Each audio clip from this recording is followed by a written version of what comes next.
Analyzing system integrity. L3 pruning detected. Initiating immediate mechanical lock. E300 final L5 health seal activated. Process secured.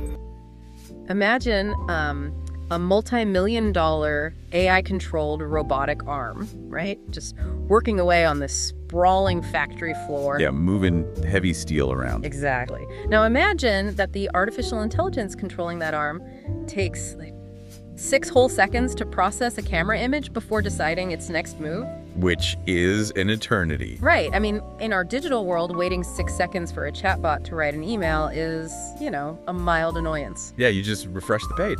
But on a factory floor, a robotic arm moves at several meters per second, so a 6-second delay, or worse, a 6-second hallucination. That means that heavy steel arm just drove itself entirely through the chassis of a brand new Rivian truck. Yeah, it doesn't just make a typo, it creates literally thousands of pounds of sheer destructive force. So welcome to today's deep dive. We are thrilled you're joining us. Always great to be here. Today, our mission is to explore a massive stack of technical architecture documents, logistics case studies, and corporate strategy leaks. We're trying to understand this sudden multi-billion-dollar shift in the tech landscape. It's a massive pivot. It really is. We're talking about the graduation of artificial intelligence. We're looking at how AI is moving from just generating digital text on your screen to safely and reliably controlling the physical world. Right, from performing robotic surgery to managing global supply chains. All without making those catastrophic world-breaking errors. So, okay, let's unpack this, because the catalyst for all of this is a massive $6.2 billion venture called Project Prometheus. Yeah, that's a huge number. Right, and the names behind it are staggering.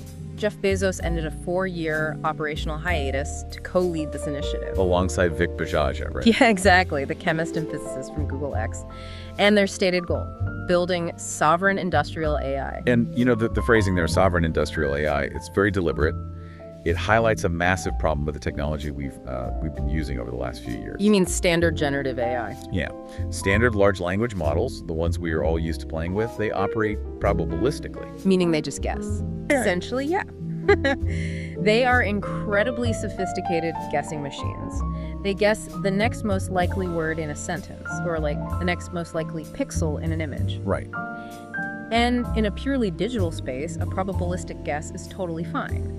But in the physical economy, probabilistic guessing introduces catastrophic liability. Let me put that into a real-world perspective for you guys listening. Standard generative AI is basically like a brilliant but occasionally sloppy intern. That's a great way to put it. Right. Like if that intern hallucinates a fact in a marketing email, it's funny.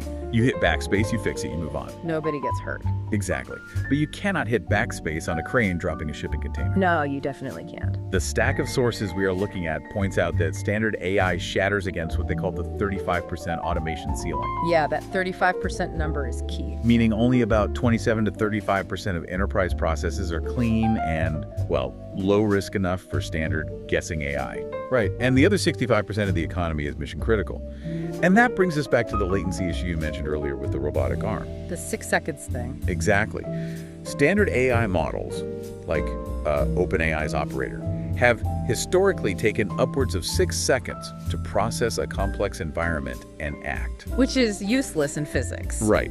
But Prometheus bypassed this entirely by acquiring general agents, specifically video language action models, or VLA models. Okay, VLA models. And these models clock in at an astonishing 324 milliseconds of latency. Wow. Yeah, that is about a third of a second. Faster than the blink of an eye. Like, if you were catching a falling part on an assembly line, 6 seconds means the part is already shattered on the concrete. Right. 324 milliseconds means the machine actually catches it in midair.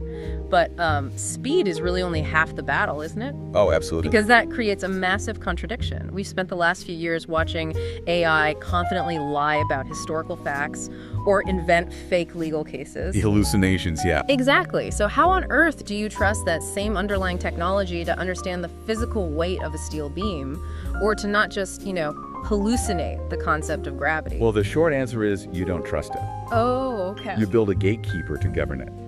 In the Prometheus architecture, this gatekeeper is a system called the axiom generator. The axiom generator. Yeah, and its entire guiding philosophy, stated right there in the foundational documents, is eliminating hallucination via ontological deduction. Ontological deduction. I mean, that sounds incredibly heavy. It is heavy, but it is the core of the system. The axiom generator relies on an ontological bedrock. Meaning a foundation. Right. And this isn't like a set of suggestions or training weights that the AI might just decide to ignore if it feels like it. It is the hard-coded substrate of 378 immutable physical laws and regulations. The sources give some wild specific examples of these immutable laws too. Like for the aerospace industry, there's an axiom called D213, dual path failure. That's a crucial one. Yeah. So if the AI suggests routing power in a way that risks creating a single point of failure on an aircraft, the system just blocks it. It physically cannot execute the command. That's hard stuff. Or for edge computing chips, there's C161, junction temp max. If the AI tries to run a calculation that would generate enough heat to literally physically melt the silicon, the action is denied. And this denial happens through a process in the system called Gate 2, or constraint first pruning. Constraint first pruning. Okay, so standard AI calculates millions of theoretical possibilities, which requires massive cloud computing power and time.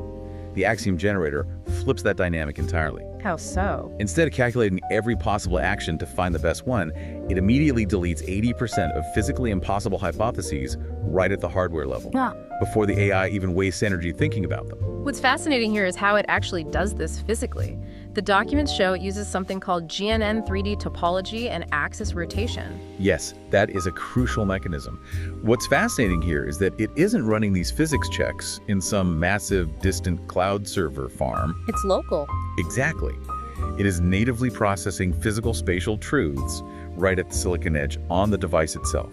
GNN stands for graph neural networks. Okay, so it's graphical. Right. Instead of translating a camera image into lines of text and then thinking about the text, the chip itself is designed to understand physical geometry, shapes, space, boundaries. Wow. It is like having physical instincts hardwired directly into the silicon. And it does this using just milliwatts of power.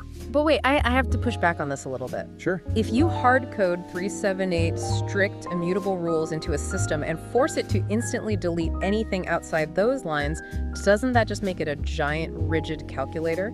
That's a fair question. I mean, where is the actual artificial intelligence if it can't think outside the box you built for it? Well, that is the exact tension this architecture was built to resolve. The operating philosophy here is abduction proposes, deduction decides. Okay, break those two concepts down for us. Sure. Abduction is the brainstorming phase. The AI is still allowed to be highly creative. It could look at a messy, totally unprecedented real-world problem and propose a highly innovative solution. That's the intelligence part. Right. But deducts those 378 rigid physical laws. That always has the absolute final say.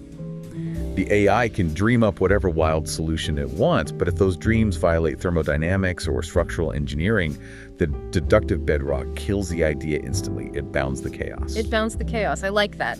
So we have these rigid rules governing the creative AI. But the real world isn't, a pristine, predictable laboratory. No, it's very messy. Yeah. A camera lens gets dirty, a sensor breaks, a truck hits a pothole. How does this system actively process a messy, real-time problem without just freezing up? It processes that chaos using a highly structured engine called the 5-stage audit pathway. It forces every single decision to walk through level 1 to level 5 before a physical action is ever actually taken. Okay, let's actually put this pathway into practice so we can visualize it. Let's use the robotic surgical arm from the medical case studies. Imagine a surgeon is using this AI-assisted arm, and suddenly a tiny speck of blood hits the camera lens. Right. Very common scenario. In a traditional system, that visual anomaly could cause a hallucination, making the robot think there's an obstacle that isn't actually there. Precisely. So at level 1, or L1, which is characterized, the system tests the raw incoming signals. It runs a signal-to-noise ratio check. Okay. It looks at that speck of blood and asks, is this data real structural tissue, or is it just sensor noise? And once it characterizes the data, it moves to L2, pathway. And this is where it gets highly technical in the sources. Very technical. Yeah. The documents say instead of using black box neural networks, it generates actual mathematical transforms, pulling from a library of differential equations and Fourier transforms. Right. And to understand why that matters, you really have to look at the alternative. Because neural networks are essentially giant guessing machines, you can't trace their logic. Right. The black box problem. Exactly. If they make a mistake, you can't open the box and find out exactly why they guessed wrong. But a mathematical transform, like an ordinary differential equation, is like a strict recipe. Oh, interesting. Yeah. If something goes wrong, you can look at the math and see exactly which ingredient caused the failure.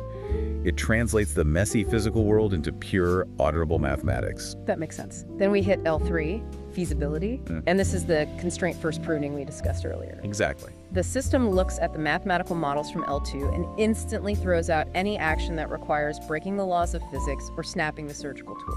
Which brings us to L4, calibration.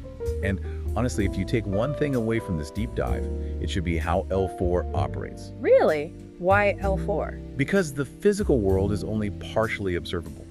In our surgery example, maybe that speck of blood is blocking a crucial view of an artery. The AI tracks this missing information, this entropy, using an axiom called F342, data sparsity ratio. Meaning it actually calculates exactly how much it doesn't know. Yes. And instead of just guessing what is behind that speck of blood, it uses Bayesian inference, specifically a technique called MCMC sampling. Okay, let's translate MCMC sampling because that is a very dense term. Sure. MCMC sampling is essentially a mathematical way of playing out thousands of what-if scenarios in a fraction of a millisecond. Okay. Imagine driving through a tunnel and you lose your GPS signal. You don't know exactly where your car is on the digital map anymore. Right. But you know your speed and your direction when you entered the tunnel.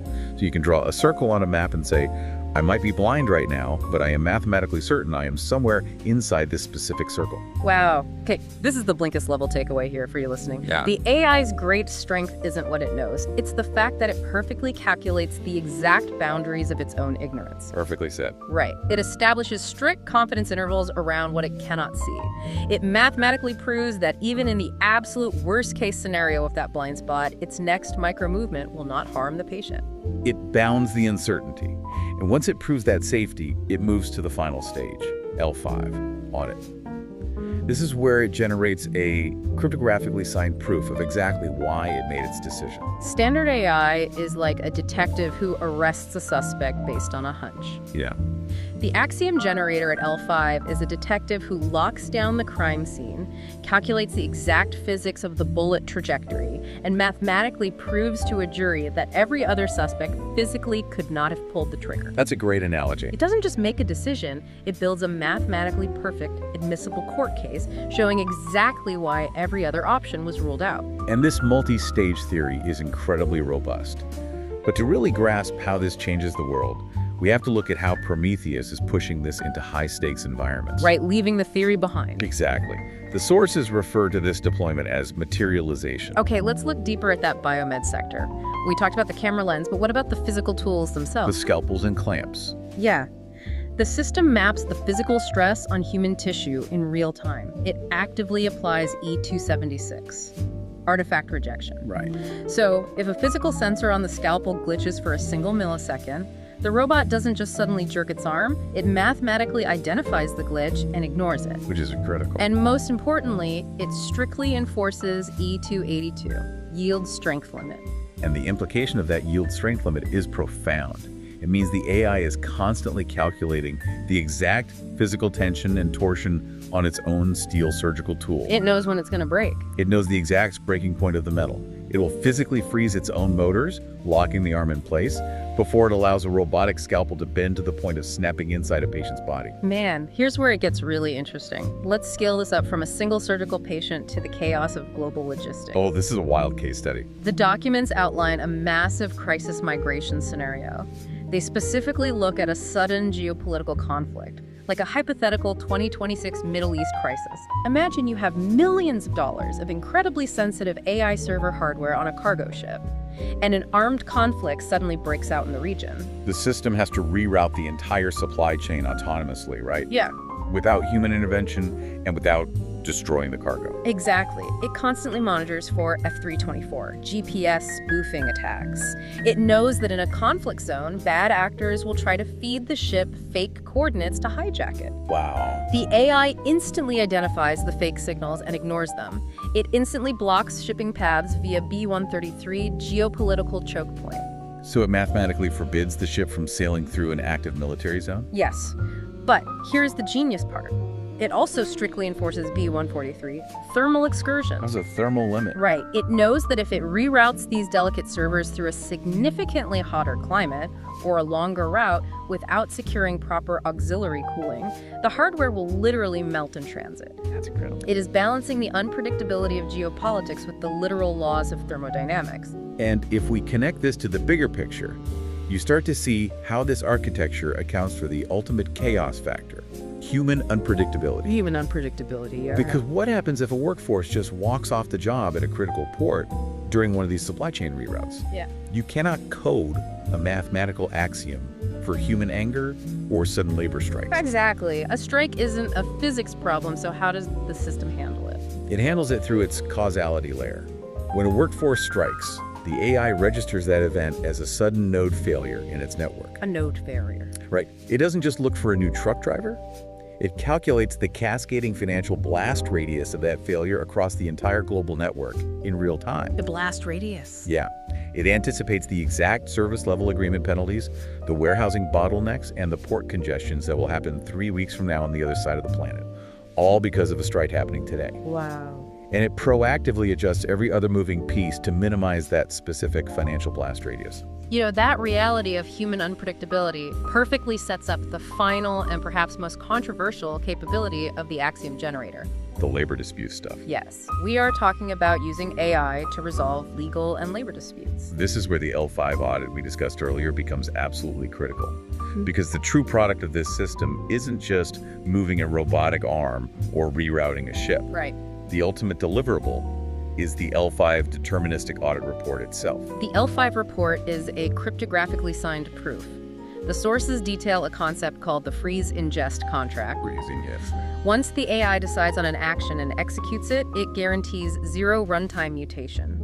That means the decision, the mathematical proof of why it was made, and the sensor data from that exact millisecond are locked into a cryptographic ledger. Completely locked. It cannot be altered, edited, or deleted by anyone. It basically creates a mathematical absolute truth. And we are seeing how massive enterprises are applying this to labor relations. And to be absolutely clear to everyone listening, we are just impartially reporting on what is in the source material regarding the mechanics of this technology. Right, exactly. We aren't taking a side on corporate versus union dynamics here. We are strictly looking at how the AI functions as an arbiter in these highly charged environments. Well said. So, the corporate strategy documents show how enterprises use these deterministic audits to neutralize what they classify as fraudulent grievances. Okay, give us an example. For example, imagine a truck driver claims a vehicle's suspension was faulty, and that mechanical failure caused thousands of dollars in damaged cargo. Okay. The enterprise doesn't argue with the driver.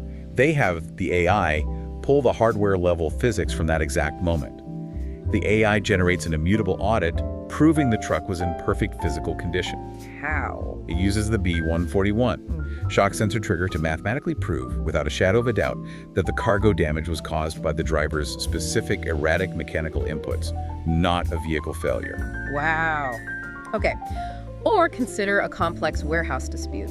A labor union demands a 20% increase in staffing on a specific loading dock, claiming that the workers are dangerously understaffed and overworked. Very common dispute. The enterprise uses the AI's 3D world model to run a hyper-accurate physical simulation of the exact geometry of that loading dock.